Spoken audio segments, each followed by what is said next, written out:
Muy bien. Mi nombre es Milena Liani y en nombre del posgrado de la Facultad de Derecho de la Universidad Católica Andrés Bello les doy la más cordial bienvenida a esta clase abierta del seminario doctoral Diálogo Social impartido por el profesor César Carballo.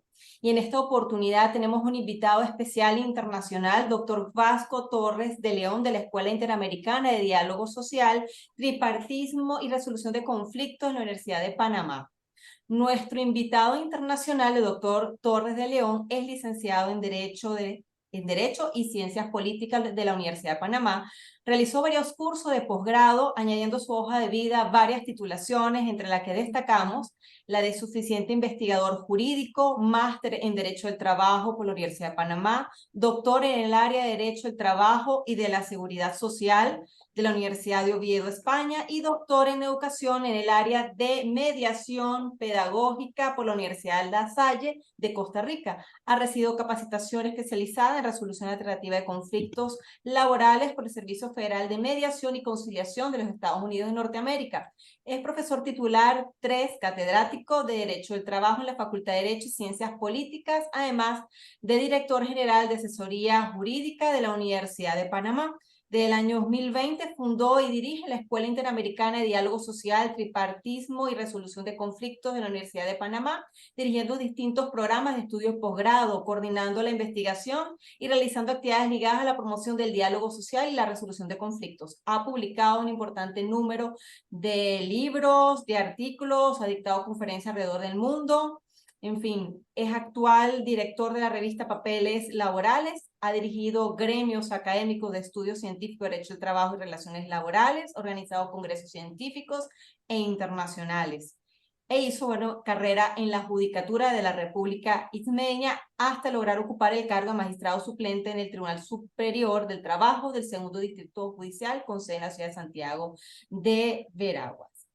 Bienvenido, profesor. Esta actividad en la que contamos con nuestro invitado especial se enmarca, ¿sí?, en un trabajo colaborativo entre el Instituto de Investigaciones Jurídicas y los programas de posgrado de doctorado en Derecho y especialización en Derecho del Trabajo, y es coordinada esta actividad por el profesor César Carballo, que nos ha abierto las puertas de su clase para quienes no somos actualmente sus alumnos, tengamos el honor de poder disfrutar de esta conversación con nuestro invitado especial, doctor Vasco Torres de León. Aunque no necesita presentación, nuestro profesor César Carballo, solamente para cumplir con las formalidades protocolares, ¿sí?, vamos a resumir su hoja de vida. Es abogado egresado de esta casa de estudios, especialista en Derecho de Trabajo y doctor de la misma universidad, actual director del Instituto de Investigaciones Jurídicas de esta universidad. Se desempeña como jefe de cátedra y de departamento de Derecho del Trabajo y Social, ¿sí?, de varias asignaturas en pregrado, individuo de número, ocupando el señor número 29 de la Academia de Ciencias Políticas y Sociales, miembro de número vicepresidente del Instituto Venezolano de Derecho Social, es profesor en la especialización de Derecho del Trabajo, en el programa de posgrado en Gerencia, Recursos Humanos y Relaciones Industriales, profesor de Derecho del Trabajo en la Facultad de Derecho en el IESA, es profesor de Resolución de Conflictos, es profesor en el doctorado de Derecho de esta casa de estudios, es profesor en la maestría de Gerencia Pública, ha sido profesor invitado en cátedras, ¿sí?, de Derecho al Trabajo en distintas partes del mundo. Pueden citarse Colombia, Perú, Argentina, entre otros. Tiene una vasta experiencia profesional y académica, además de autor de numerosos libros y artículos. Bienvenido, profesor Carballo. Esta es su clase. Le entregó la batuta. Gracias, Milena, muy amable por tu presencia, por la presentación, por este evento, que quiero decirlo muy sinceramente, nos tiene muy felices contar con la presencia del profesor Vasco Torres de León, a quien tengo el honor de conocer desde hace ya algunas décadas, por lo menos un par de décadas, pero más que eso, contar con su amistad, con su camaradería, y siempre estaré agradecido que me haya permitido formar parte de ese proyecto magnífico y admirable que ha levantado, que es la Escuela Interamericana de Diálogo Social, Tripartismo y Resolución de Conflictos, de lo cual seguramente nos va a hablar. Yo no quiero quitarle más tiempo al profesor Vasco Torres, que es a quien queremos escuchar. Solo decir que ojalá muy pronto lo tengamos en la Universidad Católica, que es su casa. personalmente. Sería de verdad una gran ilusión. Y también agradecer la presencia del profesor Humberto Villasmil, que se ha sumado a este evento. Y ojalá el tiempo nos permita al final hacer algún intercambio de ideas. De tal manera que eso es todo lo que yo quería decir para darle la palabra y un fuerte abrazo virtual a Fausto Torres, a quien le agradezco infinitamente las palabras que nos va a dirigir el día de hoy. Adelante, va. muchas gracias César, muchas gracias Milena por esa presentación. Eh, es un placer estar aquí con mis amigos de Venezuela, a quienes quiero mucho, y yo creo que esa es la principal razón por la cual esté invitado a esta clase y no por otra cosa. Así que les agradezco mucho a ellos, a César especialmente, que me haya permitido compartir un poco con ustedes. Como dice César, lo que intentaré será un poco compartir quizás una parte más teórica de lo que es el diálogo social tipo clase, que por supuesto creo que aquí Humberto y el mismo César dominan y conocen con mucha más profundidad que lo puedo conocer yo, sobre todo porque Humberto ha estado trabajando todo esto en la OIT y seguramente es uno de los que ha escrito los manuales y estas cosas que nosotros utilizamos también para dictar algunas de las clases. Por lo tanto, lo que quiero hacer hoy es hacer ese marco teórico tipo clase, vuelvo y digo, y luego pasar a describir tal vez una experiencia más nacional en Panamá, lo que ha sido el diálogo social en Panamá, especialmente con estos nuevos retos que nos ha presentado la pandemia y cómo eso también ha venido impactando en todas las cosas, incluido por supuesto el diálogo social y sus estructuras y sus formas de entendimiento y desarrollo.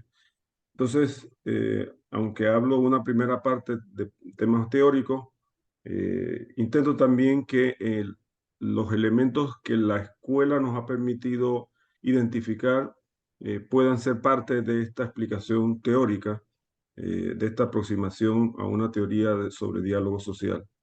Para luego, ya decía, contar un poco más cómo ha sido la experiencia nacional en Panamá y quizás por lo menos dejar en la pantalla algunas de las experiencias que se han realizado en los últimos tiempos también en temas de diálogo social en general en algunos de los países del área con los cuales trabajamos. César mencionaba que él trabaja conjuntamente con nosotros en un proyecto que lleva a la escuela, que ha sido un grupo de académicos de toda Latinoamérica, o bueno, de muchos de los países de Latinoamérica, en el que contribuye Humberto con aportes muy puntuales, muy importantes. Pero que también tenemos algunos profesores de Europa que nos ayudan a hacer análisis, aproximaciones teóricas a estos temas, a estas discusiones. De forma tal que entonces que voy a dividir esta exposición en tres partes, como decía, una parte teórica, introductoria, una parte de la experiencia nacional y la mención muy breve de algunas de las estructuras de diálogo social en Latinoamérica. Voy a intentar compartir pantalla. A ver,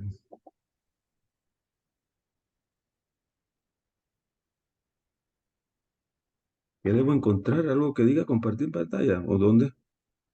Sí, En profesor, en la parte inferior, en verde debería aparecer compartir pantalla. Share Screen. Ok, muy bien. Perfecto, ya se ve. ¿Se ve allí? Sí. Sí, perfectamente. Muy bien. Eh, segundo. A ver cómo acomodo esto acá.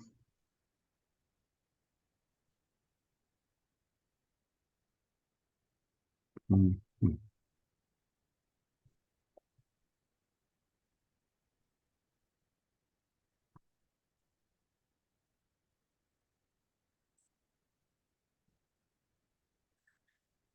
Ustedes la están viendo bien, ¿verdad?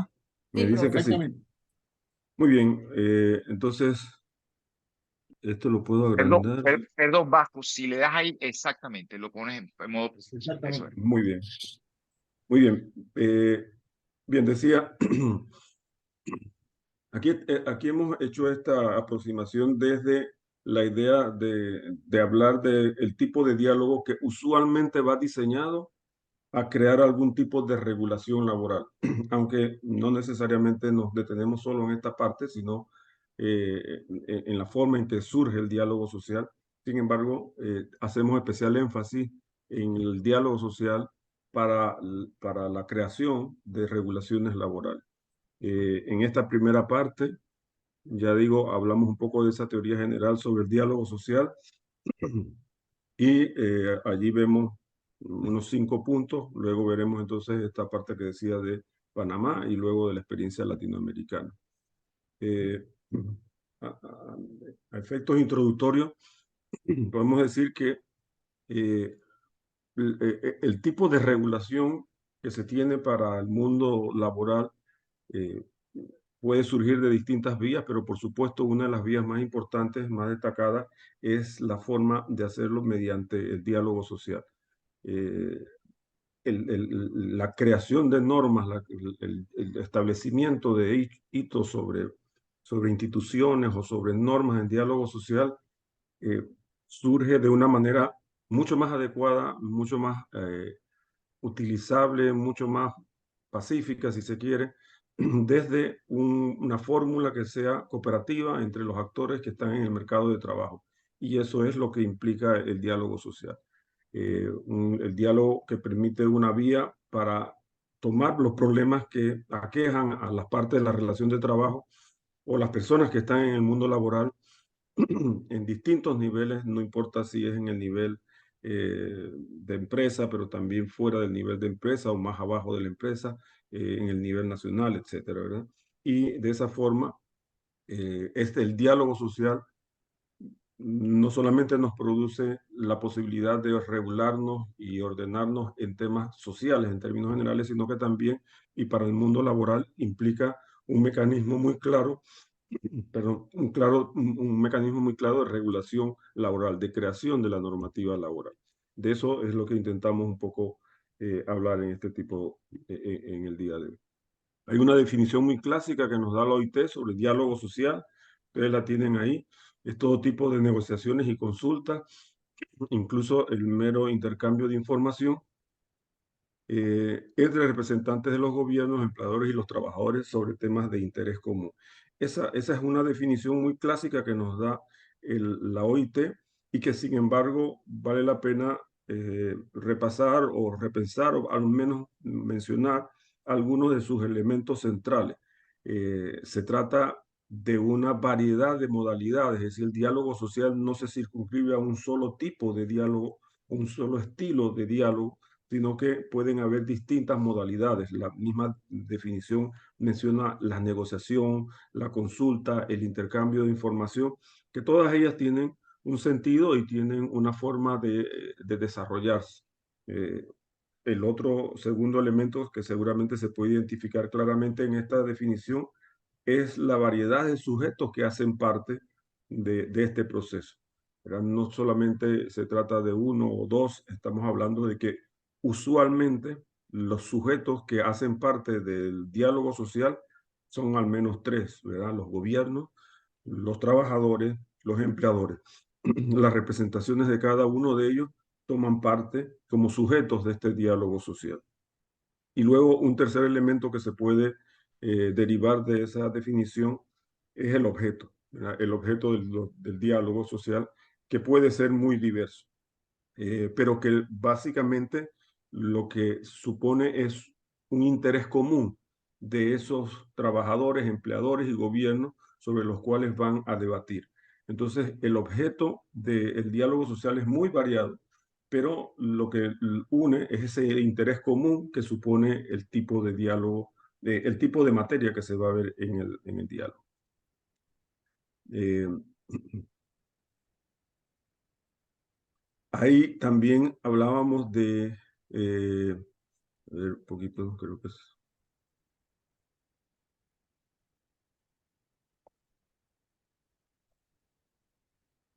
Primero, las modalidades del diálogo social. eh, También podemos establecer distintos tipos de modalidades, las más típicas de modalidades de diálogo social, lo mencionamos con la misma definición: el intercambio de información, la consulta, la negociación. Esa negociación típicamente, usualmente, se desdobla también en negociación colectiva o en concertación social. En todo caso, estas modalidades suelen darse, o sea, de forma tripartita, o sea, de forma bipartita, ¿verdad? La típica negociación bipartita es la negociación colectiva, las otras usualmente suelen ser tripartitas, y es mucho más frecuente encontrar en la consulta eh, lo que la OIT ha denominado el diálogo social tripartito plus, con el cual quiere identificar que más allá de los tres sectores que típicamente conforman las relaciones de trabajo, hay otros actores que son eh, actores interesados, tienen intereses importantes en la materia específica que se da, y por tanto es muy legítimo llamarlos a ese tipo de diálogo. Entonces, ya no solamente estamos hablando de interacciones bilaterales o trilaterales, sino que también podemos estar hablando de interacciones multilaterales cuando se trata de alguna materia que es muy común encontrar. Nosotros vamos a ver ejemplos más adelante de cómo un elemento que es netamente laboral, pues va un poco más allá de los intereses directos de trabajadores, de empleadores y del propio gobierno. Entonces, ya es muy frecuente encontrar que el diálogo social tripartito puede tener ese elemento adicional de lo que se le ha denominado tripartismo plus. Digo,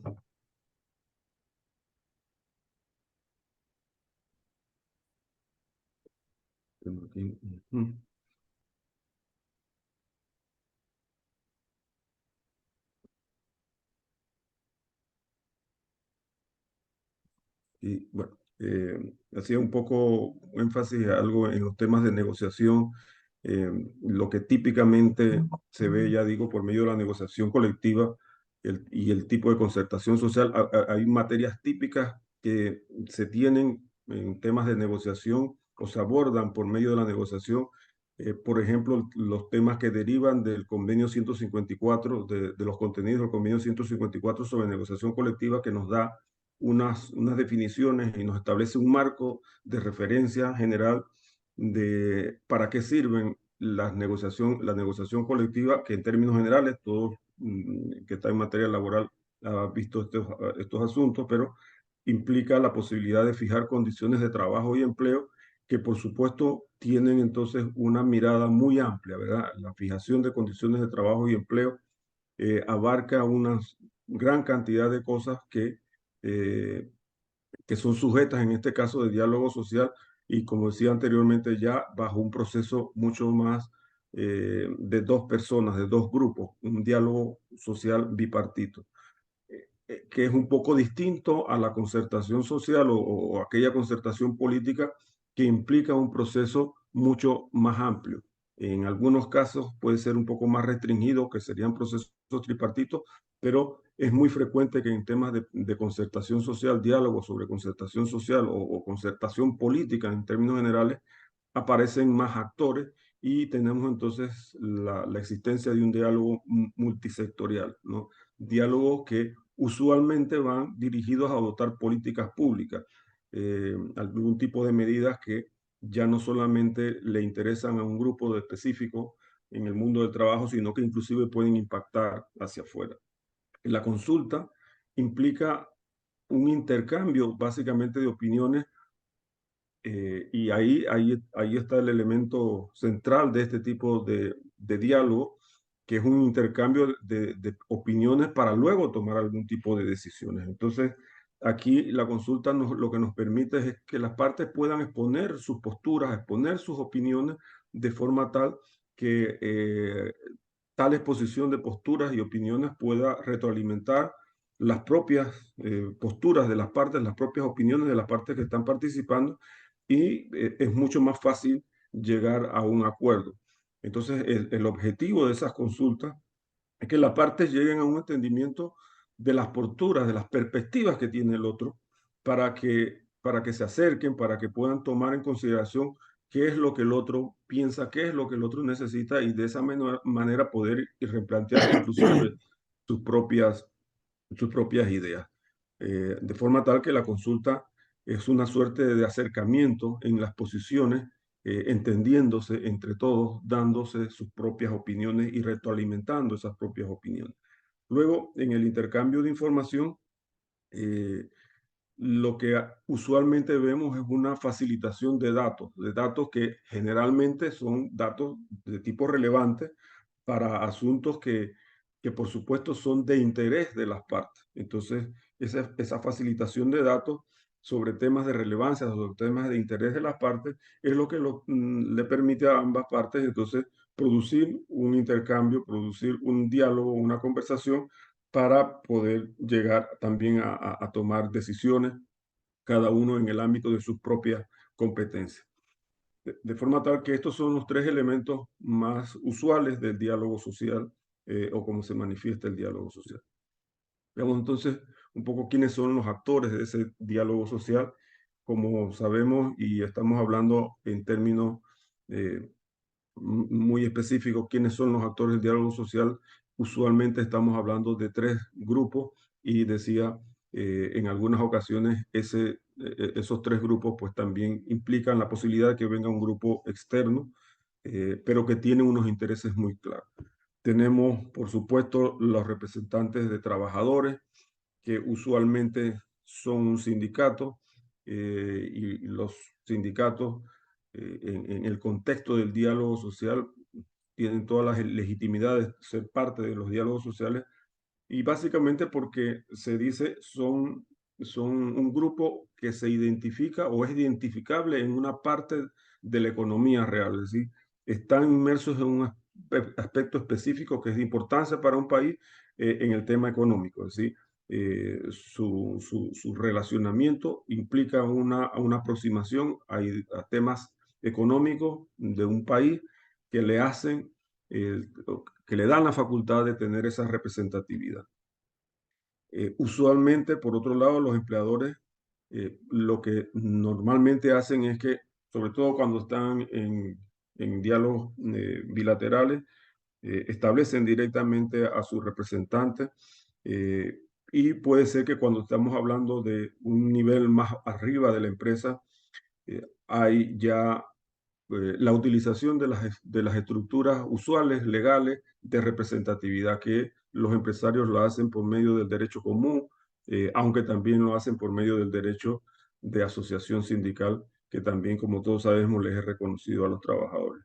Y luego, como tercer grupo, tenemos a los representantes del gobierno, que por supuesto son los que regentan de manera especial, específica, momentánea o más permanentemente, las instituciones estatales, eh, que pueden ser de una naturaleza muy diversa, desde un ministerio de trabajo donde usualmente se desarrolla el diálogo social, pero también inclusive en entes mucho más especializados como son los propios consejos de trabajo, cuando en algunas ocasiones viene una representación institucional dirigida desde los propios este tipo de estructura, pero también pueden ser representantes gubernamentales de otro tipo de ministerios, de otro tipo de instituciones. En fin, se trata pues de personas que son representantes del gobierno y que por motivo del interés propio de la institución, les toca representar al gobierno en esos contornos. Pero quizá algo adicional sobre la representación del gobierno es que no solamente tiene un rol de participante el gobierno, es que también el gobierno debe tener el rol de promotor del diálogo social, ¿verdad? Porque a quien se le ha entregado la conducción de los intereses del Estado y en consecuencia de la sociedad es a el gobierno, a quienes representan el Estado por medio del gobierno, y eso significa un papel y una responsabilidad adicional, más allá de ser un mero participante o un específico participante, pues debe ser también la persona que promueve el diálogo social. Y luego tenemos como cuarto elemento los representantes de la sociedad civil, que como decía anteriormente, usualmente estamos hablando de una sociedad civil que tiene muchos intereses, que representa muchos sectores, es una representación puede ser multisectorial, podemos hablar de organizaciones no gubernamentales, de temas de minorías, de todo tipo, no solamente étnicas, sino de cualquier tipo de minoría, eh, diversidades nacionales, religiosas, lingüísticas, etc. Hay una gran variedad de grupos que pueden tener un interés muy específico en el diálogo social, inclusive en materia laboral. Y por eso también esta gente es llamada a este tipo de diálogo. Toda esta interacción de estas organizaciones, en este caso civiles, de la sociedad civil, eh, ayuda a generar un mejor tipo de consenso, a generar un mejor tipo de decisiones, porque es evidente que estas personas están y tienen un interés legítimo y efectivo en el área específica del que se está tratando, de forma tal que no solamente aportan legitimidad, sino que también aportan conocimiento a un diálogo mucho más informado, un diálogo mucho más relevante para la toma de decisiones. Entonces, eh, este tipo de representación de la sociedad civil indudablemente implica también un elemento de mucha importancia para el diálogo social. Estos son los cuatro actores de, del, del diálogo social, digamos en términos generales, entonces, cuáles son algunos presupuestos para que haya un diálogo social eficaz o que funcione, que pueda ser un diálogo funcional, ¿verdad? Yo he propuesto dos tipos de presupuestos para un diálogo social eficaz, para que un diálogo social funcione, los presupuestos que son más de tipo esenciales, que son, como decía en la propia identificación, son premisas esenciales para poder tener un diálogo social, para tener un buen funcionamiento en el diálogo social, un buen funcionamiento del propio sistema de relaciones laborales y que son eh, eh, casi imprescindibles, diría yo, para desarrollar un diálogo social pleno. Entonces, estos elementos son necesarios si en realidad estamos hablando de un diálogo social que sea legítimo, que sea pleno, que funcione. Eh, en tal sentido, se identifican tradicionalmente tres elementos, ¿verdad? La libertad sindical.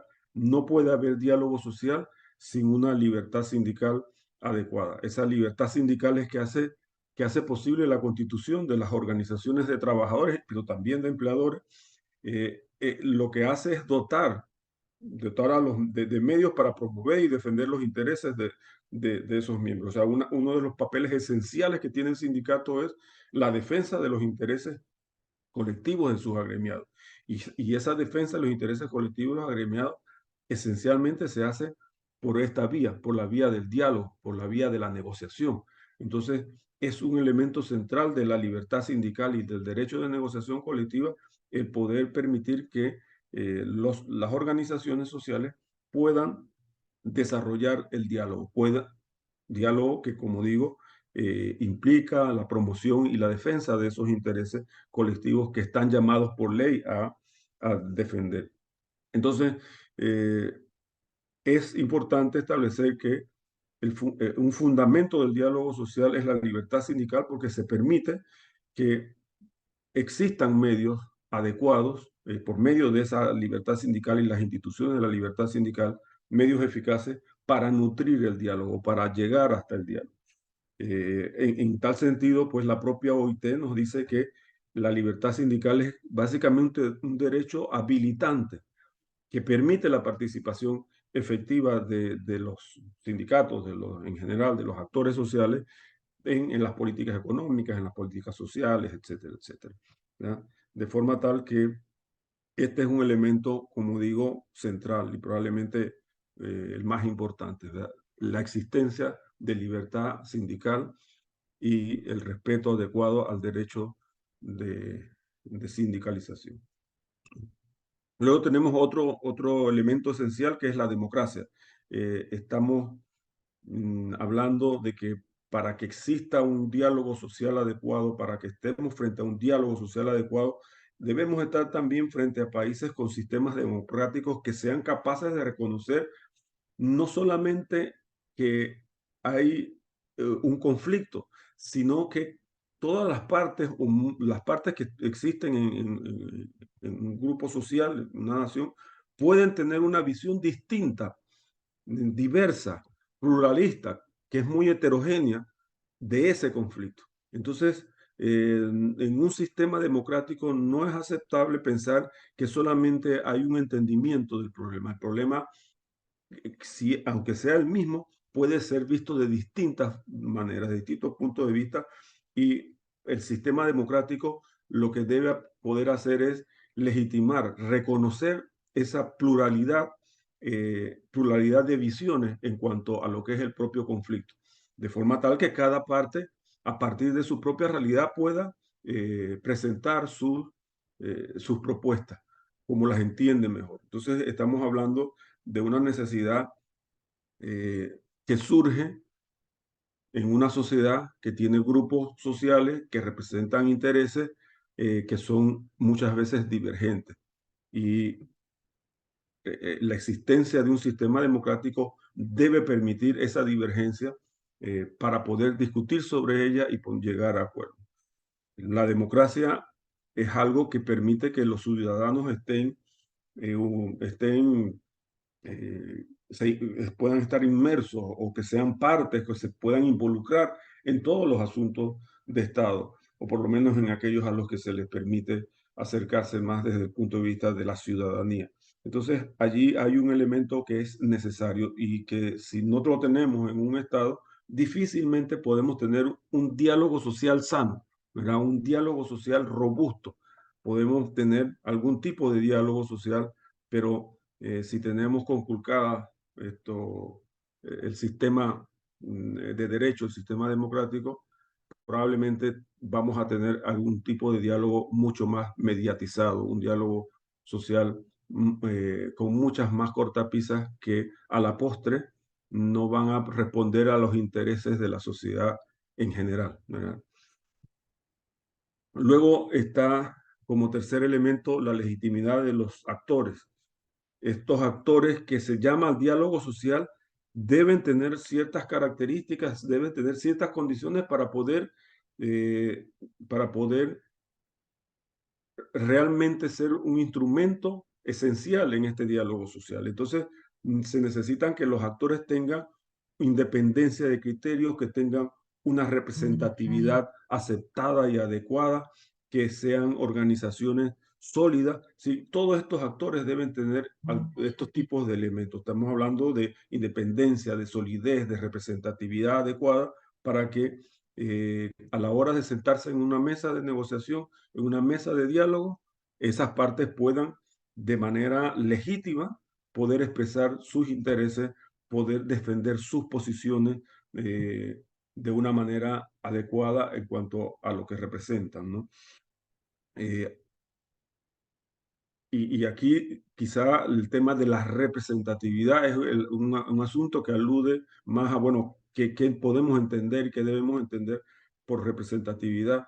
Y en ese sentido, la propia OIT, como nos puede recordar más claramente Humberto, ha establecido algunos tipos de criterios para determinar cuando estamos frente a una organización más representativa en términos laborales, en términos de las relaciones de trabajo, y hay una serie de reglas allí, y de hecho los sistemas nacionales han venido desarrollando con mayor o en menor sentido esa idea de organizaciones más representativas a la hora justamente de poder establecer quiénes son las personas con mayor legitimidad eh, para sentarse en una mesa de diálogo. Y es algo muy frecuente, muy común, porque además, al existir aquello que decíamos anteriormente, la libertad sindical, que implica la posibilidad de muchos grupos, la existencia de muchos grupos, es un poco difícil ponerse de acuerdo con muchos grupos sobre temas específicos. Y por eso entonces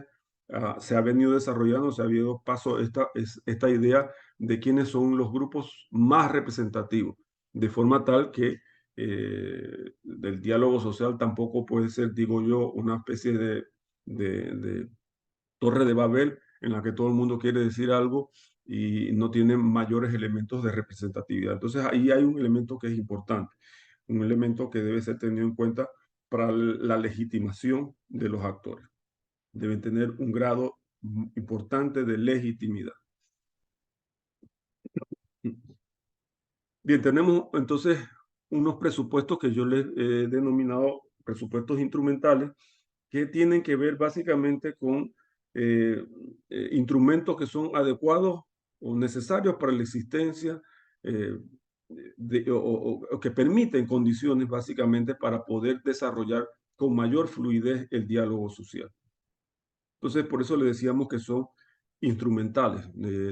Si esto no está, no es que no se pueda desarrollar diálogo social sólido, adecuado, pero es un poco más costoso, es un poco más escabroso, es un poco menos efectivo, eficiente, etcétera. Entonces, un elemento instrumental que mencionábamos aquí es el tema de el conocimiento de manejo de diálogo social.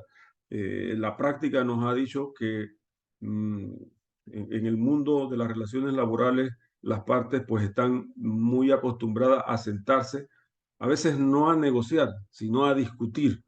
Y a veces esas discusiones se salen de tono, se salen de contexto y a veces desafortunadamente discurren por áreas en las que no son constructivas ese tipo de intercambio. Entonces, es importante, me parece, desde el punto de vista instrumental, que las partes tengan algún tipo de conocimiento teórico de lo que supone el diálogo social, lo que suponen los procesos de diálogo social en cuanto a cuál es el alcance, cuáles son los límites que puede tener un diálogo específico, qué procedimientos aplicar, qué reglas vamos a adoptar. Es decir, que usted pueda de una forma u otra tener personas que, si bien no tengan una formación en diálogo social, por lo menos están sensibilizados con lo que implica el diálogo social, su alcance, sus límites de lo que van a estar hablando, etc.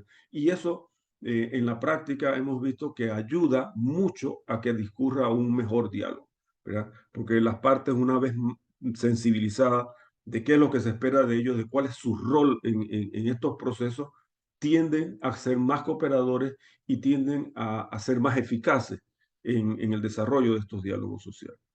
Luego anotábamos nosotros un servicio profesional de facilitación de diálogo, porque también parte de la experiencia que nosotros hemos venido desarrollando es que cuando usted tiene una conducción profesional que implica una facilitación neutral, un facilitador neutral que por supuesto se diferencia de los interlocutores sociales que están sentados, que implica toda una estructura, un equipo humano de facilitación que permite que las cosas, si necesitan notas, si se necesita grabar, que si había que poner café, que si había que tener los materiales necesarios para el diálogo, que si se tiene que tener las oficinas organizadas, las oficinas de reuniones privadas. Hay una serie de elementos allí que son muy, muy técnicos que, por supuesto, también contribuyen a un diálogo social eficiente y más efectivo. En nuestra experiencia, esto ha ayudado no solamente por el hecho en sí que supone un manejo profesional eficiente de estos elementos, que son elementos materiales, pero es que también el que las partes sientan que eso está resuelto y que lo pueden utilizar, les da un mejor ambiente para poder llegar a discusiones mucho más adecuadas y más efectivas. Entonces, en nuestra experiencia, estos elementos instrumentales ayudan bastante a la discusión adecuada de un diálogo social, al discurrir adecuado de un diálogo social. Los mecanismos de diálogo social eh, se, se conocen, son en términos generales también de mucha presencia en la mayoría, en muchos de los países o nos los enseña mucho la práctica, pero los mecanismos de diálogo social eh, que implican una diversidad de miradas desde el punto de vista de la política social, de las políticas de mercado, la macroeconomía, etcétera.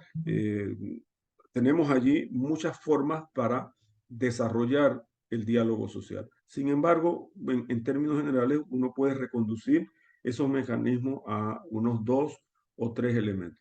En primer lugar, tenemos los mecanismos de diálogo social ad hoc, los mecanismos creados específicamente para desarrollar un diálogo de forma puntual, de forma específica, que trata un asunto, que hace una convocatoria específica para tomar un tema muy específico.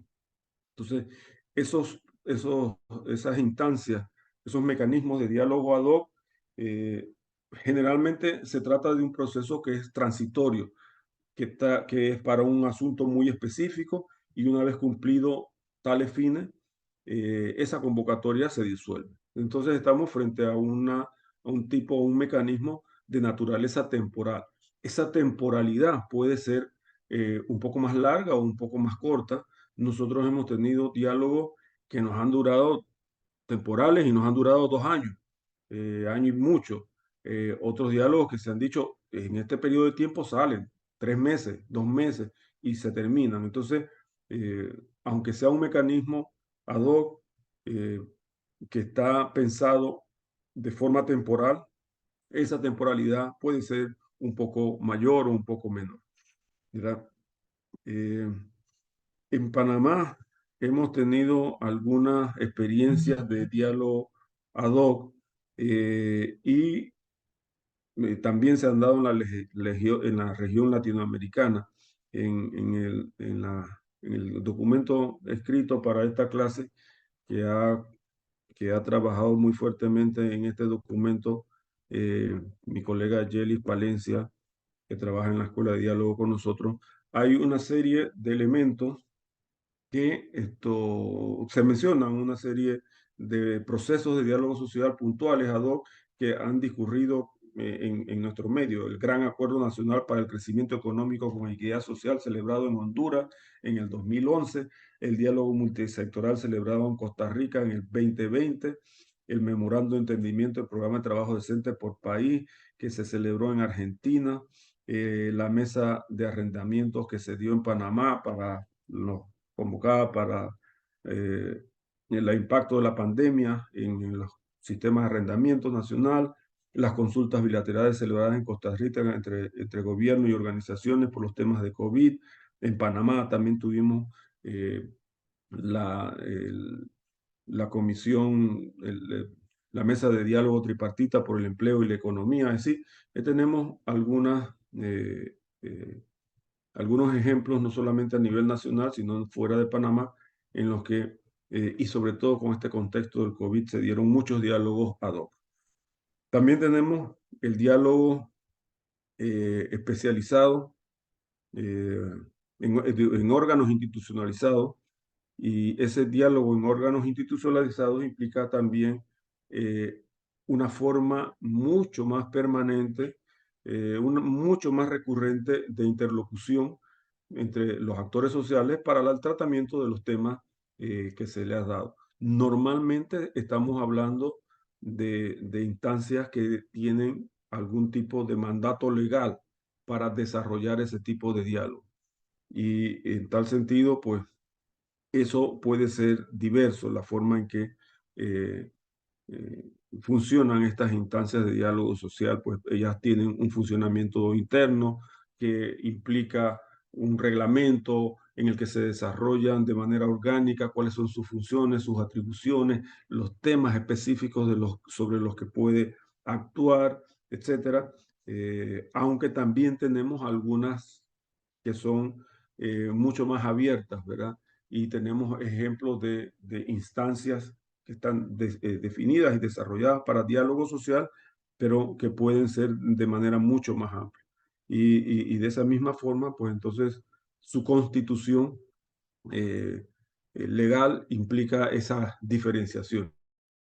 Aquí mismo nosotros en Panamá tenemos una organización que se llama el Consejo de la Concertación Nacional, que pretende ser un grupo claramente diseñado para hacer diálogo social en Panamá del más amplio nivel y de la más amplia cantidad de materias. Se ha concebido para hablar de cualquier tipo de tema en el seno de este diálogo. Y quizá por eso en la práctica ha sido menos efectivo, ¿verdad? Porque en la práctica, aunque se tiene desde hace ya una buena década o más, no ha dado los frutos que se pensaba que podían dar. Pero bien, entonces estas instancias, también hay ejemplos de todas estas instancias en Latinoamérica, en Panamá y en Latinoamérica. Es muy típico, por ejemplo, que en este tipo de instancias, cuando se trata de materia laboral, se les dé la competencia para ver los temas derivados del convenio 144 de la OIT para las materias que establece el convenio 144, que los vean, que se conversen en el seno de instituciones de este tipo de naturaleza. En Latinoamérica es muy frecuente encontrar, por ejemplo, los consejos de salario. Hay consejos de salario con distintos términos en México, en Guatemala, en Panamá, en Honduras, Salvador, Costa Rica, por poner los que están más cerca en la región. Hay consejos nacionales de trabajo también, consejos que le llaman de distintas maneras, Consejo Nacional del Trabajo, Consejo Superior del Trabajo. Por ejemplo, se tiene en Guatemala un Consejo Nacional, hay un Consejo Superior Laboral en Chile, hay un Consejo Nacional de Promoción de Trabajo y Promoción del Empleo en Perú, un Consejo Superior de Trabajo en El Salvador, un Consejo Superior de Trabajo en Costa Rica, un Consejo Consultivo del Trabajo en la República Dominicana, un Consejo Nacional del Trabajo en Nicaragua, un Consejo Superior Tripartito en Uruguay, un Consejo Nacional de Trabajo de Brasil. Es decir, esta es una de las instancias mucho más difundida en nuestra área. En Panamá, paradójicamente, no tenemos un Consejo Nacional del Trabajo, aunque tenemos en este mismo momento ya un consenso que se dio justamente por medio de diálogo social y que pudo haber sido un diálogo social tripartito plus, porque se invitaron a trabajadores, a empleadores, el gobierno y algunas organizaciones como por ejemplo la propia Universidad de Panamá, y algunos expertos se llevaron a este tipo de diálogo para la creación de un Consejo Nacional del Trabajo en Panamá. Algo que ya terminó en un consenso, básicamente en un consenso, y que está a medio camino en su presentación en la Asamblea de Diputados. También hay en esta perspectiva consejos de seguridad y salud en el trabajo. Mencionan aquí en México, en Panamá, en Uruguay, en Brasil, Honduras, en los que puede uno encontrar esas estructuras sobre seguridad y salud en el trabajo. Y también algunas instancias tripartitas que se dedican a la resolución de conflictos laborales. Por ejemplo, está la Mesa de Tratamiento de Cuestiones Relativas a las Normas Internacionales del Trabajo de República Dominicana, la Subcomisión de Mediación y Resolución de Conflictos de Guatemala, el CETCOI de Colombia, la Comisión de Tratamiento Rápido de Quejas sobre Libertad Sindical y Negociación Colectiva de Panamá. Fíjese que estas instancias tripartitas que se les ha encargado la resolución de conflictos laborales, básicamente en materia colectiva laboral, han venido determinadas por una acción de la propia OIT, desde las propias oficinas de libertad sindical de la OIT, con el interés de resolver aquellos conflictos que pueden derivarse de las quejas por violaciones a la libertad sindical, a los derechos de negociación colectiva. Y ha sido la OIT la que grandemente ha intentado promover este tipo de estructuras para canalizar este tipo de conflictos. A mi juicio, con menor éxito, pues no se ha logrado, me parece inclusive desde la propia experiencia de Panamá, no se ha logrado los frutos que se pensaron cuando se concibieron tales estructuras. Seguramente es necesario hacer una nueva lectura de estas instancias y a ver cómo se mejora. Bien, Diálogo social orgánico para la regulación laboral. Aquí estamos haciendo la distinción de cuando se trata de organismos que están pensados, diseñados para la regulación laboral. Ya mencionamos anteriormente algunas cosas que tenemos ahora, pero usualmente son instancias que tienen para fijación de salarios, es la más frecuente, las instancias que fijan salarios mínimos en los países y de hecho puede ser con mayor jerarquía normativa porque muchas de ellas están en las constituciones, aunque también están en las leyes de trabajo en general, pero también hay sobre condiciones de trabajo, ya lo mencionaba, promoción de trabajo decente, igualdad de género, no discriminación, etcétera, ¿no? Es una gran variedad de temas. Aquí estamos diciendo que se trata de instancias de diálogo social orgánico, porque en temas específicamente laborales. Su finalidad es atención de temas específicamente laborales, no otro tipo de temas. Su diseño es para la creación de esas normas, para tratar los aspectos más puntuales de esa relación. Eh, Quizá el más difundido es aquel que acabamos de mencionar ahora, los de estructuras nacionales, los consejos nacionales del trabajo. Probablemente son las estructuras más frecuentes de este tipo de diálogo social orgánico. No son las únicas, vuelvo y digo, ellas con los consejos, con las instancias de salario mínimo y también con los temas de seguridad y salud en el trabajo son los más frecuentes. Tenemos de ese tipo de trabajo, ya mencioné, Guatemala, Salvador, República Dominicana, Costa Rica, Perú, Chile, Uruguay, Brasil, es decir, estamos hablando de cosas que están muy difundidas, de temas que están, me refiero a la creación de consejos nacionales, ¿no? Que tienen países que tienen este tipo de estructuras de tipo orgánica en materia laboral. Finalmente, los ciclos de los procesos de diálogos que tenemos, es decir, cómo se desarrolla el diálogo social.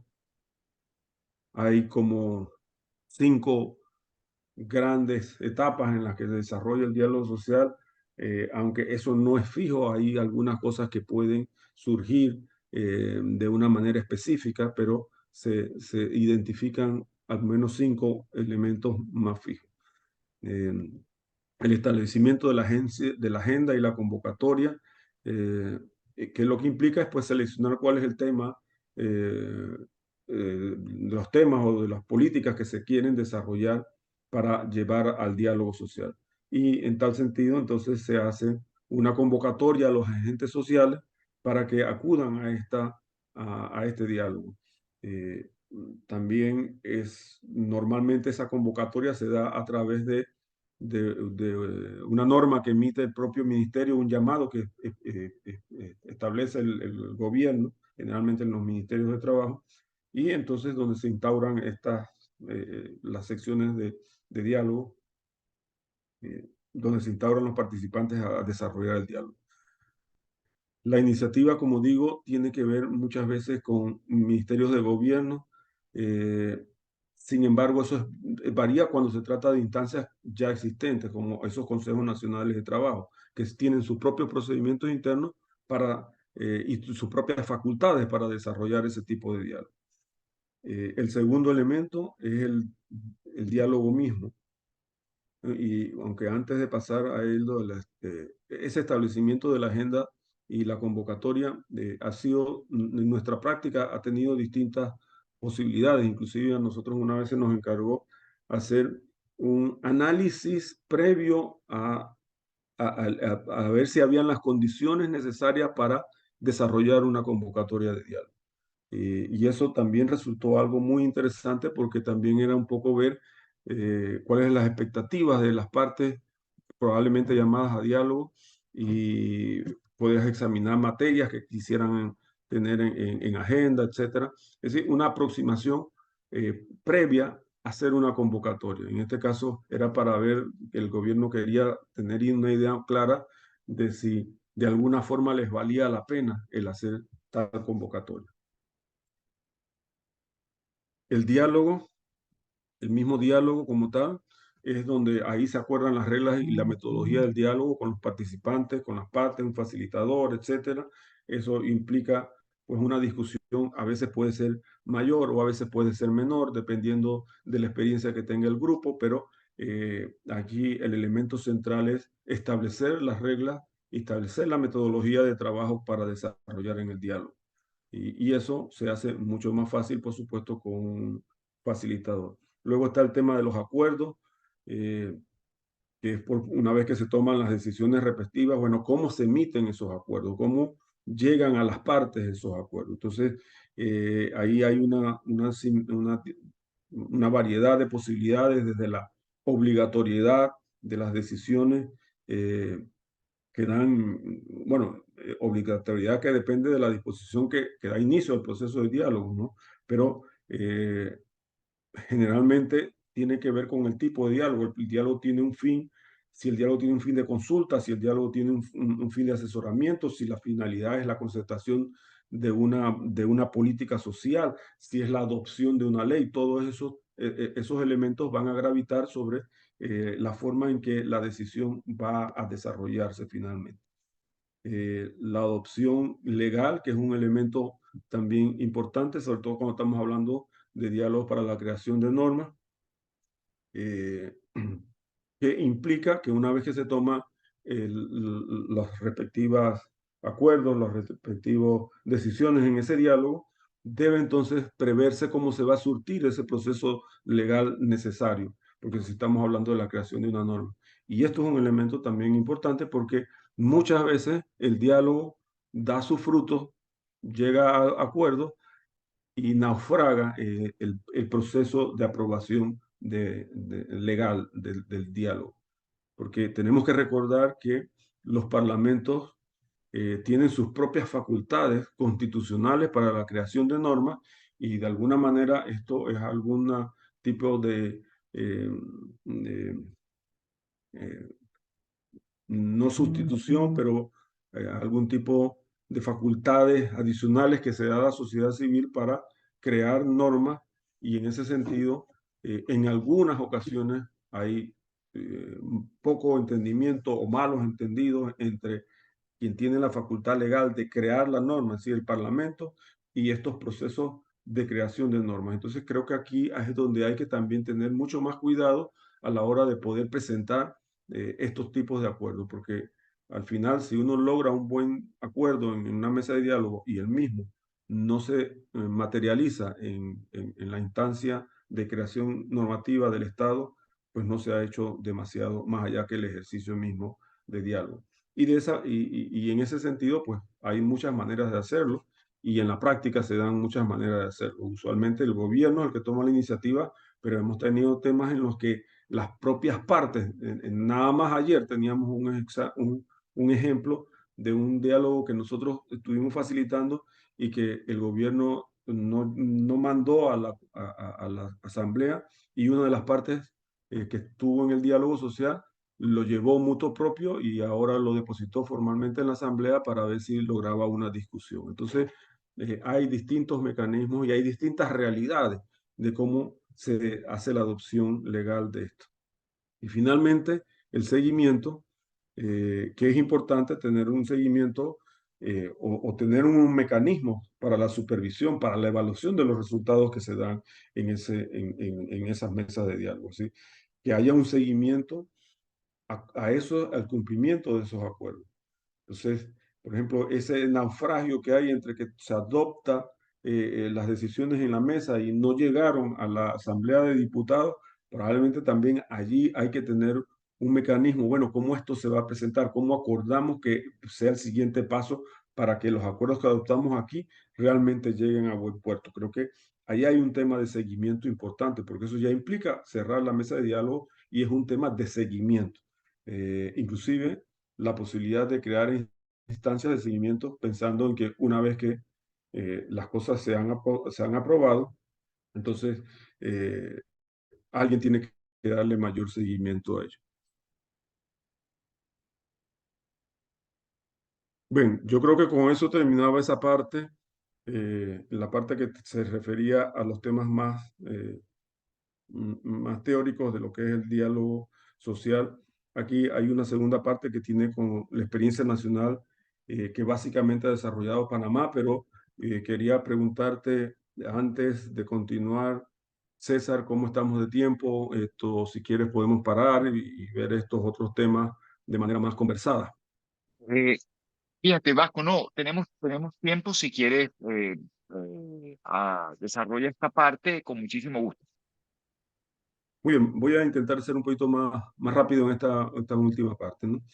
Bien, aquí lo que quería era presentarles la experiencia nacional de Panamá en el diálogo social. Eh, en Panamá hemos tenido en temas de regulación ad hoc los diálogos para tratar asuntos económicos, asuntos políticos, eh, sociales, etcétera. Panamá ha tenido una tradición de diálogo que viene desde el siglo pasado, desde cuando se hace república, y hay algunos diálogos que son emblemáticos. Aquí se mencionan encuentros de Boquete, encuentros de Bambito, diálogos de Coronado, y hubo algunos otros, inclusive nacionales también famosos aquí en Panamá. Luego, se han tenido también experiencias para temas muy específicos. Esa mesa tripartita para el empleo y la economía fue una de las experiencias en el marco del COVID más fructíferas, más importantes que se desarrolló en Panamá. Se trató de una regulación ad hoc que incluyó una serie de temas allí de forma importante. Esa comisión tripartita que digo que era la mesa tripartita por el empleo y la economía implicó una serie de resultados. Fue interesante también porque aquí estábamos hablando de una mesa en la que se convocó por poco tiempo. Creo que eran 2 meses el trabajo de la mesa. La mesa fue convocada por el gobierno. La mesa fue convocada por una norma. Aquí se iba desarrollando mucho la teoría del diálogo social. El gobierno hace el llamado, el gobierno hace la convocatoria por medio de una norma, el gobierno solicita la facilitación, se entrega la facilitación a un equipo de facilitadores que lleva el trabajo y luego se van arribando a una serie de acuerdos. Esa serie de acuerdos luego se traducen en normativas muy específicas. Y de hecho, uno de los acuerdos instrumentales que se dio cuando se estaban dando las reglas del diálogo era que el gobierno se comprometió a que lo que se aprobaba en esa mesa se iba a transmitir en normas jurídicas, sea por medio de reglamentos, sea por medio de leyes, y en efecto se dictaron reglamentaciones, regulaciones autónomas, algunas derivadas, y también leyes que fueron hasta la Asamblea y que en efecto modificaron las normas jurídicas. Entonces, por espacio de 60 días se hicieron estos acuerdos. Todos tenían que ver con los temas del impacto del COVID en las relaciones laborales en Panamá, y algunos de los resultados fueron el programa, como por ejemplo temas de programa Alimentos para Trabajadores. Se reglamentó el teletrabajo, el registro de empresas, la suspensión de actividades de los trabajadores, suspensión de trabajo, las modificaciones de la jornada de trabajo y las medidas sanitarias que se debían establecer en el puesto de trabajo. Eso tuvo participación de la mayor cantidad de centrales en Panamá, aunque al final del camino una de las centrales se retiró. Me parece que una o dos de las 8 que fueron convocadas, las otras 6 llegaron hasta el final, y al final la mayoría de los acuerdos que se tomaron, en efecto, se llevaron a la práctica. Estos son los acuerdos que le estoy diciendo que se dictaron ya en leyes, en decretos ejecutivos, en resoluciones ministeriales, es decir, que ahí hubo una cantidad importante de estos temas. Otro ejemplo de diálogo social ad hoc en Panamá lo tenemos con la mesa tripartita de mar. Le llamamos mesa tripartita de mar porque era mesa sobre una regulación para el trabajo en el mar. Fue convocada por la Autoridad Marítima de Panamá. Nos tocó a nosotros en la anterior, en la mesa por el empleo, en la mesa de diálogo tripartito por el empleo, la escuela participó como grupo de apoyo a ese diálogo en la parte técnica. Este grupo, la mesa tripartita de mar, fue llevado enteramente por la escuela, toda la convocatoria hasta el final. De hecho, hasta aquí hasta hubo algún tipo de asesoramiento más de tipo técnico, que fue algo un poco distinto, pero todo el servicio de diálogo, de facilitación, se le brindó a la Autoridad Marítima de Panamá, y el objetivo era básicamente tener una nueva legislación laboral marítima. En Panamá el tema de trabajo en el mar es importante porque Panamá eh, tiene el registro de naves más, de buques de servicio internacional más grande del mundo, y eso implica una serie de obligaciones por medio de una serie de convenios internacionales y nacionales, y se le exige que Panamá tenga una legislación laboral marítima o una legislación marítima en general robusta. Y esto implicaba el poner al día la normativa existente, porque ya existía una norma de 1998, y lo que hizo fue ahora hacerse una nueva lectura de esa norma, que a no dudarlo es una norma mucho más completa, y acaba de terminarse hace unas cuantas semanas atrás, y ya está en proceso en la Asamblea de Diputados.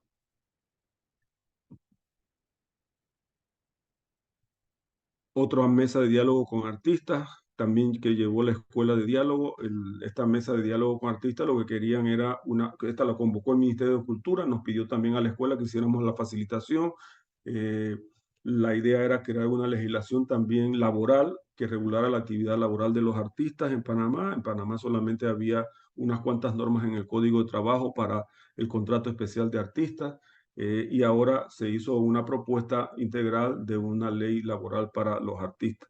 Este fue un ejemplo de diálogo tripartita plus, porque ahí estuvo el gobierno, estuvieron representados los empresarios de temas de arte, estuvieron representados los sindicatos de temas de arte, pero hubo una gran cantidad de asociaciones del sector artístico que también fueron parte, 17 agrupaciones de sindicatos y gremios artísticos y folclóricos y culturales estuvieron en esa mesa. Eh, También hemos llevado la mesa por la Marina Mercante de Panamá. Una cosa era el tema laboral y otra cosa es la legislación que establece la misma mecanismo de funcionamiento de la Marina Mercante Nacional. También es una ley que viene del 2008 y que se estaba poniendo al día. Eso también se entregó hace poco, y también fue un trabajo que desarrolló la escuela.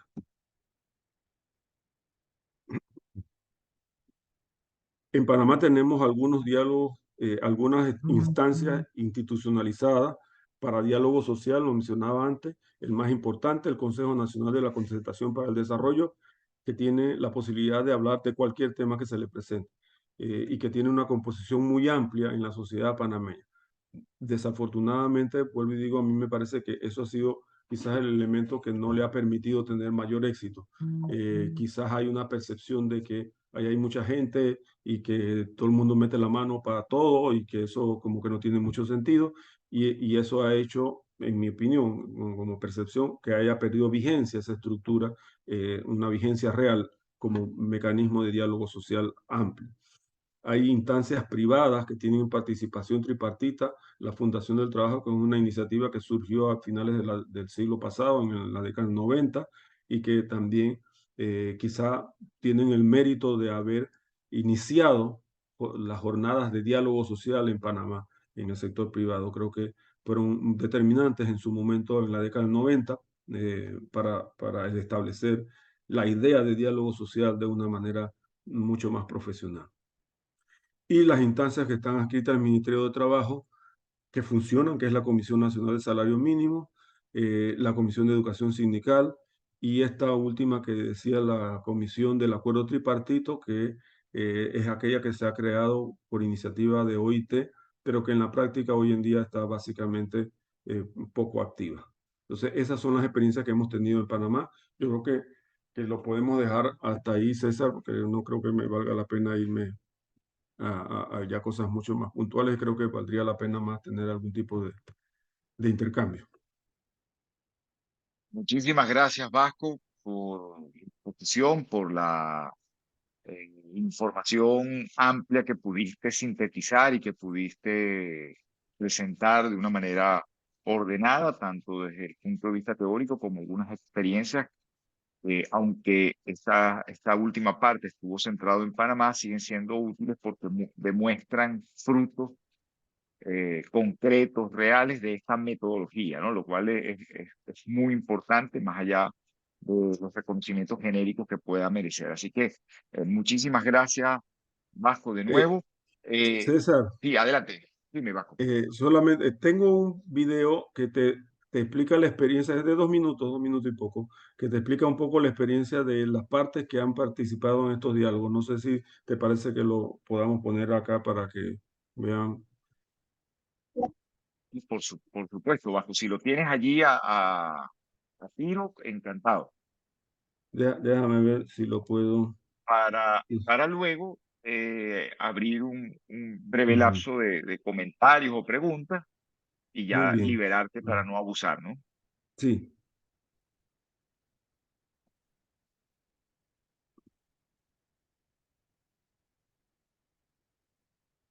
Ok.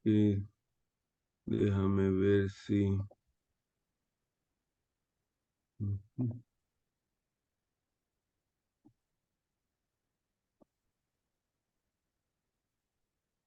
Mm, mm. Em,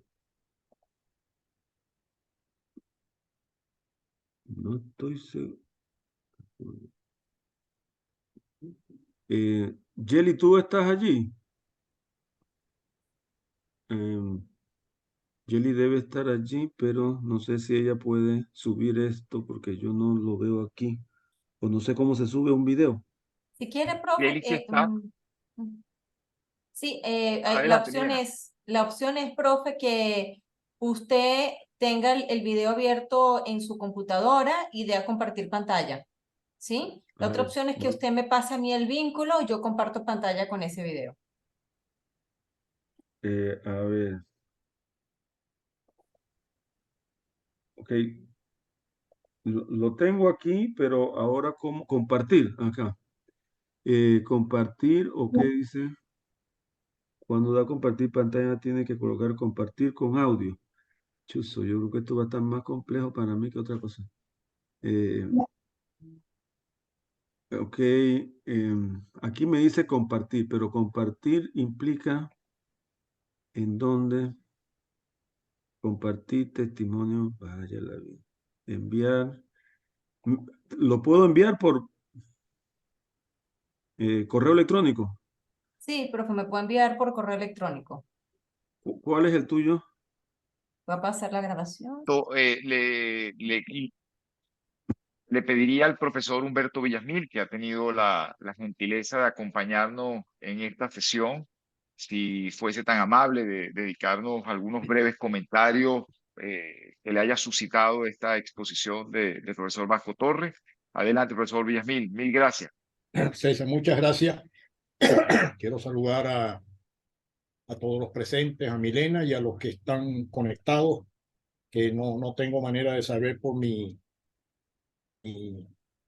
elemental experticia en estos asuntos, de saber quiénes están conectados para saludarles de manera muy personal. Pero más que comentarios, que los haré, esto no deja de ser una excusa, los comentarios, quiero decir, para expresar mi más sincera satisfacción por haber tenido en esta casa, en esta su casa, comenzando por un gran jurista, un gran panameño, pero muy especialmente un querido amigo que ha tenido para con nosotros una generosidad en circunstancias particulares que no voy a reiterar aquí, para todos, para el país, que yo quiero expresar esta mañana, esta tarde, esta mañana, para reiterar una gratitud que él sabe que llevo en vida, que le agradeceré siempre. De manera que bienvenido a su casa, profesor Vasco Torres, y esto simplemente, repito, es una excusa para hacer unos brevísimos comentarios que no tienen más idea, más pretensión que corresponder a una ponencia tan sustantiva y desde luego tan sugerente. Desde luego, debo agradecer al profesor Carballo, porque sin cuya invitación yo no estaría aquí, a sus estudiantes, a este seminario doctoral. Y quiero iniciar precisamente en nombre de su asignatura, si es que yo no la entendí mal, que es Diálogo Social y Democracia. Porque específicamente la ponencia del profesor Torres, y eso siempre es de agradecer, comienza en las primeras slides con una identificación de lo que él llamó la teoría general del diálogo social. Yo creo que ese es un debate absolutamente pertinente, necesario. El diálogo es un término contemporáneo, poco preciso muchas veces. Óscar Hermida Uriarte, que en paz descanse, decía que era un término plástico, y esa es su virtud.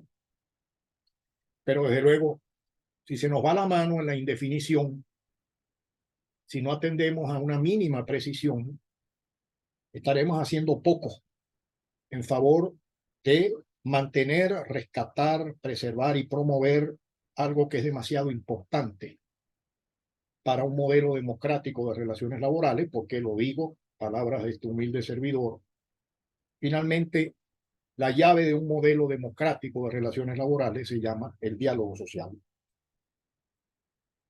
Pero no por casualidad, la presentación del profesor Vasco Torres comienza con eso en las primeras láminas. Dice la teoría general del diálogo social. Y dice en una lámina que le pesqué, vamos a abordar el diálogo social desde la regulación laboral. ¿Cómo surge una regulación laboral desde el diálogo social? Pero eso nos adentra a entender, o a intentar entender desde mi modesta posibilidad, que el núcleo del diálogo social obviamente es la autonomía. El Evangelio de Juan, siempre lo repito, dice que en el principio fue el verbo.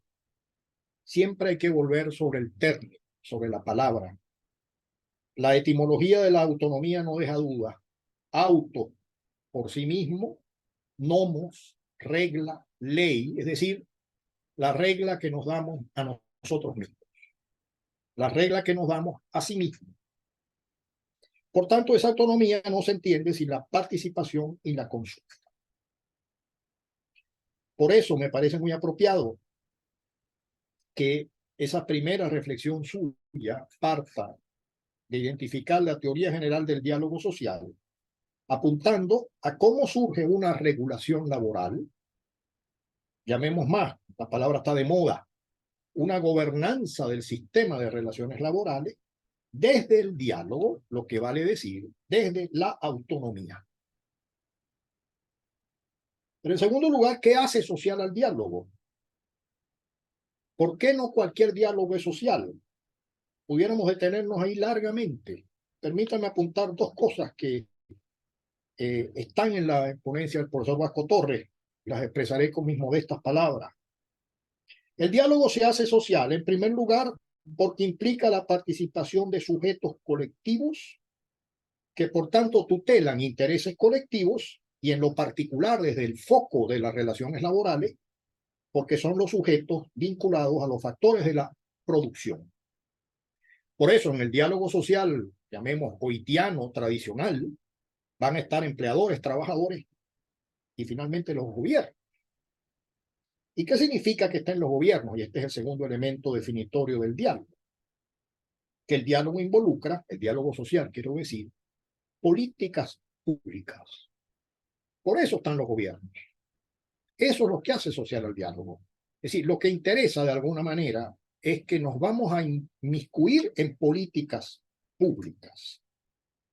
Pero si eso es así, si desde la autonomía los sujetos privados, dicho de otras palabras, desprovistos de todo imperio público, empleadores, trabajadores, pueden sentarse con los gobiernos a diseñar y a promover políticas públicas que finalmente no dejarán de ser competencias de los gobiernos, en la perspectiva latinoamericana le estaremos pegando en la línea de flotación de un modelo de relaciones laborales que ancestralmente fue un modelo profundamente autoritario. Ese para mí es el gran valor del diálogo social, el valor contemporáneo del diálogo social. No tengo tiempo de entrar aquí a un debate que es muy interesante, que tiene que ver con cómo surgieron nuestras relaciones laborales. De manera que lo afirmo sin poder demostrarlo mayormente. Donde el diálogo social se expande, usted está diluyendo lo que fue un elemento definitorio ancestral de nuestras relaciones laborales, que fue exactamente su contrario, que fue el autoritarismo. Pero el profesor Torres dedicaba una lámina, y yo tomé nota, al diálogo social y a la concertación. Luego me trajo muchos recuerdos esa lámina, me parece una reflexión profundamente particular, sugerente, actual, porque alguna vez escribí en un modestísimo aporte que la concertación fue un término que tuvo mejor aura que el diálogo social. Tuvo fama en los años 90, quizás por el éxito de la concertación trilateral en Europa, en un momento de transición política. La concertación trilateral en España, sus distintas manifestaciones, pero añadidamente lo que fue el Pacto Scotti en Italia mucho antes. Se reformaron constituciones que crearon organismos de consejos económicos y sociales, Portugal, España, pero después de la Segunda Guerra Mundial, Italia, Holanda tiene consejos económicos y sociales. Con todo, creo que habría necesidad, y el doctor Torres lo apunta, simplemente lo dejo planteado, de distinguir entre diálogo y concertación. En mi opinión, el diálogo como proceso, la concertación como resultado. Pero ¿por qué es necesario la distinción? Porque a veces la concertación no va a llegar, pero eso no debe deslegitimar el valor del diálogo social, porque finalmente es deslegitimar, y no lo queremos, el valor de la autonomía. Una tercera reflexión, y no los voy a cansar mucho, los presupuestos del diálogo social. Y no por casualidad, tomo nomás los primeros por razones de tiempo, dice el profesor Torres, que en los presupuestos esenciales está la libertad sindical, la democracia y la legitimidad de los actores. Efectivamente, si el diálogo social es la llave de un modelo democrático de relaciones laborales, la libertad sindical es la llave del diálogo social. Y por eso él lo pone en primer lugar. Porque lo ha dicho la OIT desde hace décadas. Creo que estaríamos todos de acuerdo. Si no hay libertad sindical entendida como un derecho fundamental que viene a legitimar la defensa de intereses colectivos, la tutela de intereses colectivos, pues no podría haber diálogo social. Y es esencial la democracia porque la libertad sindical se mueve en un ámbito de democracia política o no será posible reconocerla. Por eso él decía, y a mí no se me fue esa frase, que la libertad sindical es un derecho habilitante. Permítanme a mí agregar más, es un derecho bisagra, se dijo desde antiguo, porque finalmente va a permitir el ejercicio no solo de otros derechos fundamentales, sino de otras libertades públicas. Por eso, permítanme este pincelazo histórico, para este servidor, posiblemente una de las grandes resoluciones de la historia de la conferencia de la OIT se haya dado en 1970, y fue la resolución sobre la libertad sindical y las demás libertades públicas. Si usted quiere ver el impacto de esa resolución tantísimos años después, le invito a ver la compilación de decisiones del Comité de Libertad Sindical, donde hay un capítulo que se llama así, y ve todo el desarrollo, podrá ver todo el desarrollo que aquella resolución del año 70 terminó teniendo en la doctrina, llamemos así, el Comité de la Libertad Sindical.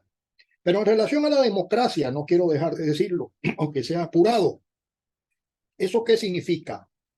¿Por qué el diálogo social le pega en la línea de flotación a un modelo ancestralmente autoritario y consecuentemente poco democrático? Porque finalmente el diálogo social lo que va a concitar es el reparto del poder decisorio del sistema de relaciones laborales.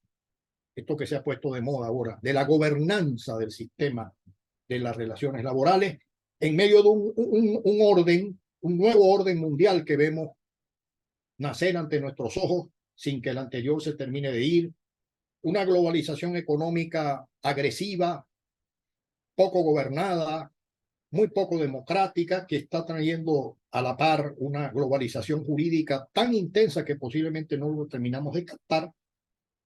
Y ni qué decir en el mundo del trabajo lo que le está significando el impacto de las tecnologías y, por de pronto, nada más, la circunstancia de un derecho que se levantó sobre el principio de la territorialidad, cuando nos damos cuenta que el derecho laboral y nuestras legislaciones no se terminan ni se detienen en las fronteras. Una última reflexión y ya no los canso más. El profesor Torres, al final de su ponencia, plantea un tema que es muy sugerente, tema de diálogo social orgánico.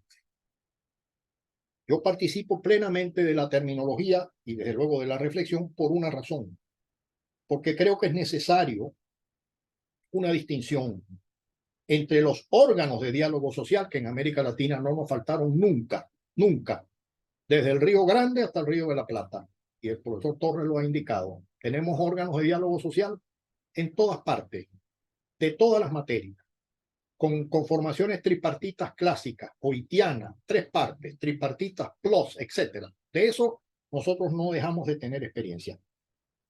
El déficit siempre estuvo en una institucionalización del diálogo social. ¿Y eso qué significa? Y ahora sí termino. Que finalmente el diálogo social resulte un rasgo esencial del modelo de relaciones laborales. Y con otras palabras, que nadie pueda concebir un modelo de relaciones laborales que no tenga el diálogo social como su eje, como su derrotero, como lo que quiere finalmente promover y lograr. ¿Para qué? Para lograr un reparto del poder decisorio del sistema. Bueno, disculpen porque sé que me he excedido, pero quería simplemente corresponder a una profunda alegría y satisfacción de tener a Vasco Torres en esta casa, un gran jurista, un gran panameño, un amigo de nosotros, un amigo de esta casa, a quien simplemente quería retribuir estando presente y corresponder a este motivo especial de que nos acompañe en el día de hoy. Muchísimas gracias, Humberto, por esos comentarios.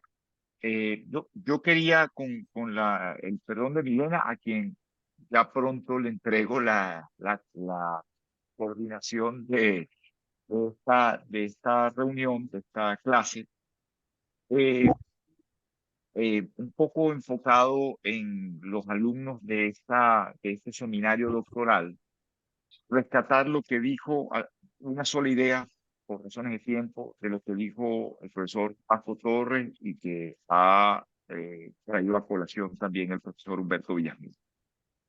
Aquí se ha hablado de diálogo social y democracia. Creció y está en el centro de todo este debate.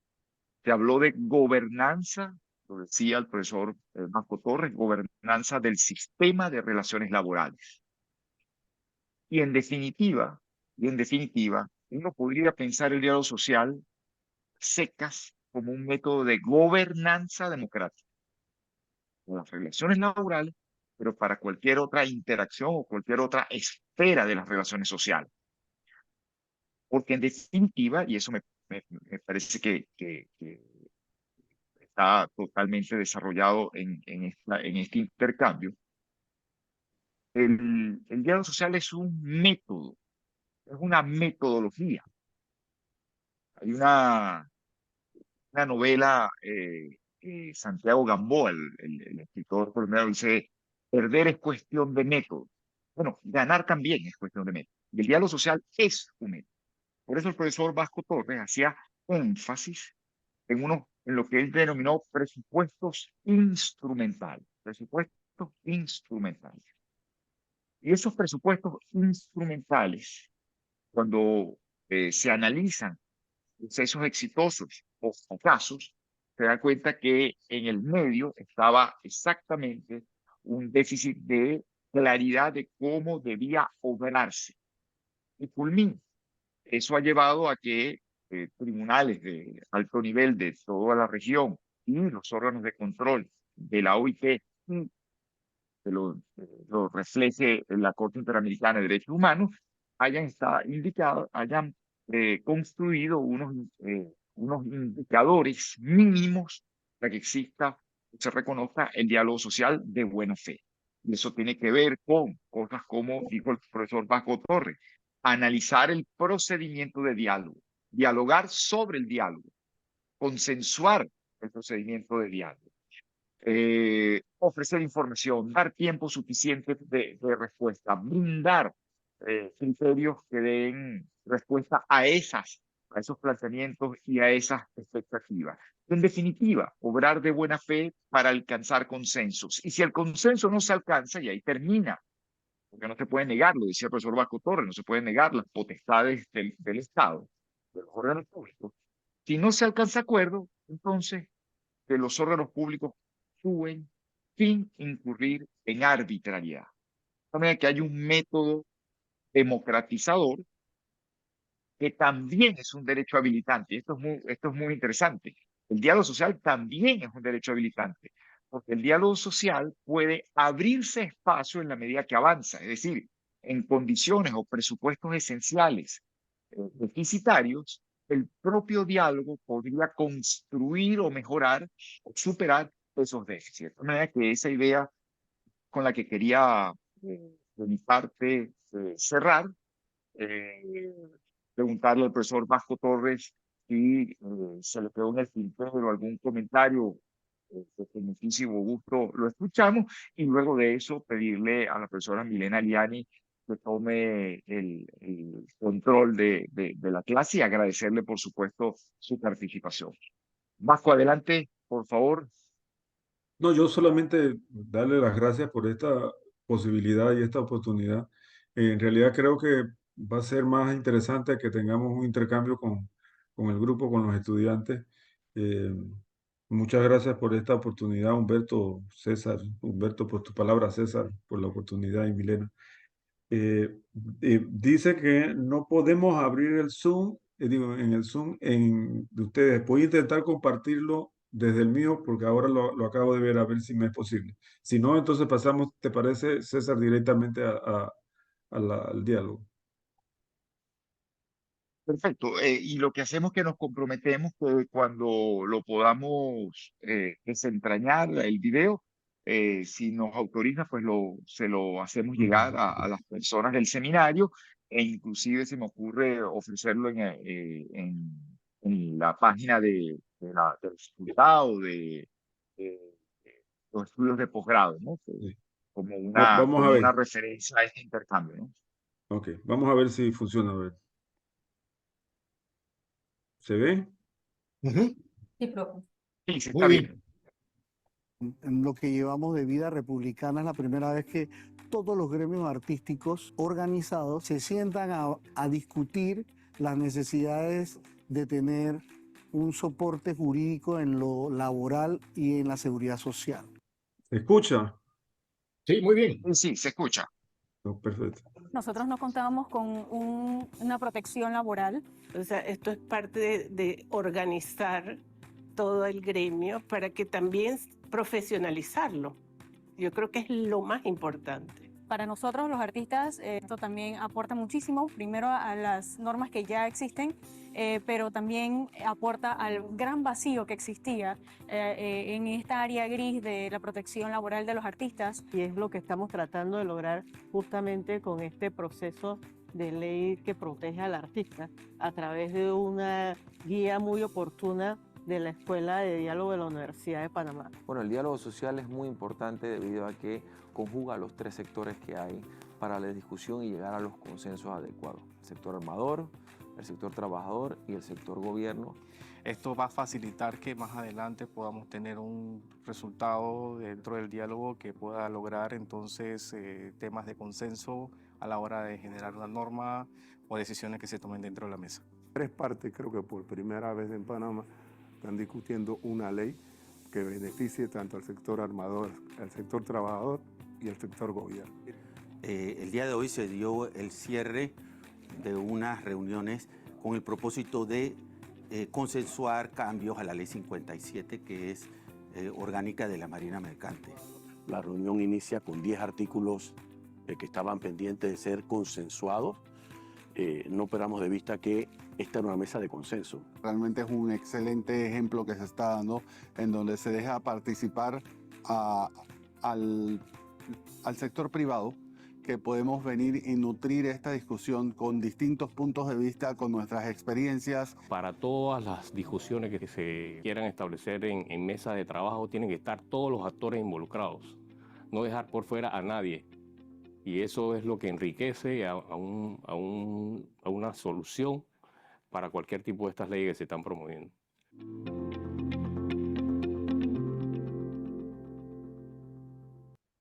Muy bien, eso era.